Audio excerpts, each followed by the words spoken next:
अपने घमंड में आ गए थे। उन्होंने एक दिन सनकादिक मुनि को उनसे मिलने से रोक दिया। उसके पश्चात सनकादिक मुनि ने उन्हें श्राप दिया कि हे द्वारपाल, तुम्हें तो इसका घमंड हो गया है, अब तुम्हें इसका दायित्व भुगतना पड़ेगा।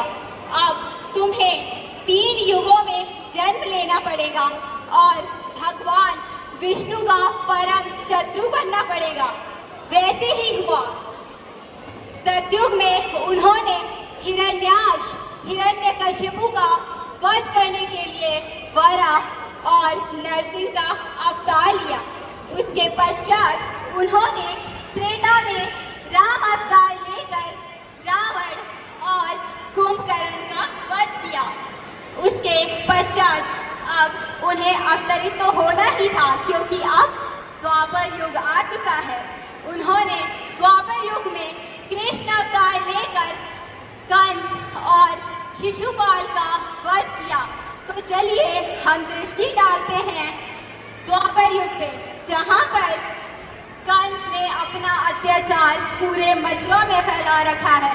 पूरी मानव जाति परेशान हो चुकी है और वह भगवान विष्णु से प्रार्थना करती है कि हे विष्णु, अब वह वक्त आ चुका है कि आप इस धरती पर अवतरित हो और मानव का कल्याण करें। इस द्वापर युग में आपके अवतरण का समय आ चुका है। यदा यदा हि धर्मस्य ग्लानिर्भवति भारत अभ्युत्थानमधर्मस्य तदात्मनः सृजाम्यहम्। अर्थात जब जब धरती पर पाप बढ़ता है, तब तब भगवान विष्णु अधर्म, पाप, अत्याचार को नष्ट करने के लिए अवतरित होते हैं। और अब कंस का वध आ चुका था। कंस अपनी बहन देवकी और वासुदेव का विवाह करवा चुके थे। अब उन्होंने देवकी का विवाह तो करवा दिया। अब वह इतनी ज्यादा प्रसन्न थे कि उन्होंने स्वयं उन्हें ससुराल भेजने का निर्णय किया। किंतु जब वह गए और मार्ग में उन्हें एक आकाशवाणी सुनाई दी।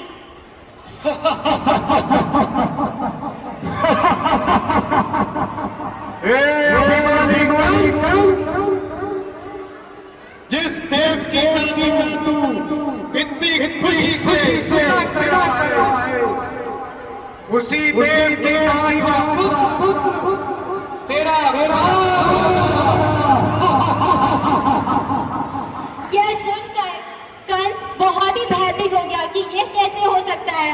जो मेरी बहन है, जो मेरी प्रिय है, उसी का पुत्र मेरा वध कर देगा। यह सुनकर वह बहुत ही व्याकुल हो गया, परंतु उसने निश्चय किया कि अब मैं अपनी बहन देवकी का ही अंत कर दूंगा। लेकिन वासुदेव के आग्रह के कारण उसने ऐसा नहीं किया, परंतु उन दोनों को कारागार में डाल दिया। उसके पश्चात देखते ही देखते 5 देवकी के पुत्रों का अंत हो गया। किंतु उसके पश्चात अब वक्त आ गया था कि छठे पुत्र का जन्म हो। किंतु जब छठे पुत्र का जन्म होने वाला था, उससे पहले वासुदेव की पहली पत्नी रोहिणी आ जाती है और वह कहती है कि अब मैं तुम्हारे गर्भ को ले जा रही हूँ, और वह देवकी के गर्भ को ले जाती है। उसके बाद संक्षण के द्वारा जब वह देवकी के गर्भ को ले जाती है, तो वह कृष्ण का बड़ा भाई बलराम बनता है, जो कि दाऊ के नाम से विख्यात है। आज हम सब उसको दाऊ के नाम से सभी जानते हैं। उसके पश्चात अब वक्त आ चुका था कि अब कृष्ण अपना अवतार ले और विष्णु अपना अवतार ले, और विष्णु ने अपने वचन का पालन किया, जो उन्होंने विष्णु पुराण में धरती माँ को दिया था कि जब जब पाप बढ़ेगा मैं अवतरित होऊंगा धरती माँ और मैं आपका कल्याण करूंगा। और वैसा ही हुआ। उन्होंने अपने दर्शन वासुदेव को दिए कारागार में, और उसके पश्चात उन्होंने कहा हे वासुदेव, अब वक्त आ चुका है कि द्वापर युग में मैं अपना अवतार लूं। मैं कृष्ण के अवतार में आ रहा हूँ, देवकी का पुत्र बनकर। आप जब मेरा जन्म रात 12 बजे होगा, तब आप मुझे यमुना के उस पार गोकुल में नंदलाल के घर पहुंचा देना और वहां पे एक पुत्री जन्म लेगी, जो कि आप उसे इस कारागार में ले आना। वासुदेव ने सिर्फ यही किया, पर उसने सोचा कि हे वासुदेव, ऐसा कैसे हो सकता है कि मैं इस कारागार से छूट जाऊं? इतने सैनिक, इतने द्वारपाल, यह कैसे संभव है? परंतु वह बिल्कुल भी घबराए नहीं। उन्होंने कहा कि तुम बस अपना कर्तव्य करना, मैं तुम्हारे साथ हूँ। तुम्हारी हथकड़ियां खुल जाएंगी, तुम्हारे द्वार खुल जाएंगे और सभी तुम्हारा आगमन करेंगे। और ऐसा ही हुआ। यमुना जी ने श्री कृष्ण के अवतार होने के बाद अपना जो जल था, उन्होंने अपने जल से श्री कृष्ण के पांव धोए, शेषनाग आए, सभी ने उनका आगमन बहुत ही उल्लास से किया और श्री कृष्ण का जन्म हुआ। उसके पश्चात जब कंस अपनी निद्रा से उठा, उसने कहा, अरे ये कैसे संभव है? मैं रात को निद्रा में था, देवकी का 8वां पुत्र तो जन्म ले चुका है। उसके पश्चात वह बहुत ही भयभीत हुआ और कारागार में पहुंचा।